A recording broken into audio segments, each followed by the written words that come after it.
ಪ್ರತಿಯೊಬ್ಬ ತಾಯಿಯ ಕಣ್ಣಲ್ಲಿ ನೀರು ಬರೋದು ತನ್ನ ಮಗು ಅಳೋದನ್ನು ನೋಡಿದಾಗ.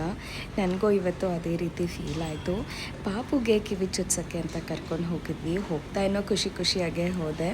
ಬಟ್ ಆದರೆ ಕಿವಿ ಚುಚ್ಚಿಸ್ಬೇಕಾದಾಗ ಪಾಪು ಅಳೋದನ್ನ ನೋಡಿ ನನಗಂತೂ ಕಣ್ಣಂತೂ ದೇವರೇ ಯಾಕಪ್ಪ ಇದೆಲ್ಲ ಚುಚ್ಚಿಸ್ಬೇಕು ಮಗುಗೆ ಅಂತ ಅನ್ನಿಸ್ಬಿಡ್ತು.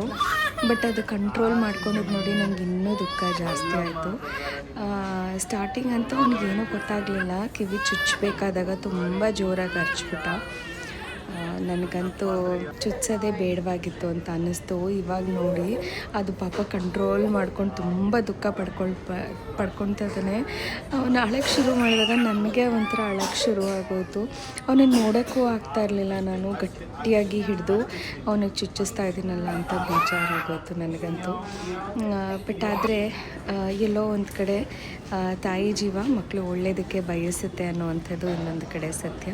ಮಕ್ಕಳಿಗೆ ಒಳ್ಳೆಯದಾಗದೆ ಅನ್ನೋ ಕಾರಣಕ್ಕೆ ಒಂದು ಪುಟ್ಟ ಕಾರ್ಯ ಮಾಡಬೇಕಿತ್ತು. ಆ್ಯಂಡ್ ಹಾಕ್ಸಾದ್ಮೇಲೆ ತುಂಬ ಮುದ್ದಾಗಿ ಕಾಣ್ತಾ ಇದ್ದ ನನ್ನ ವಿಷ್ಣು.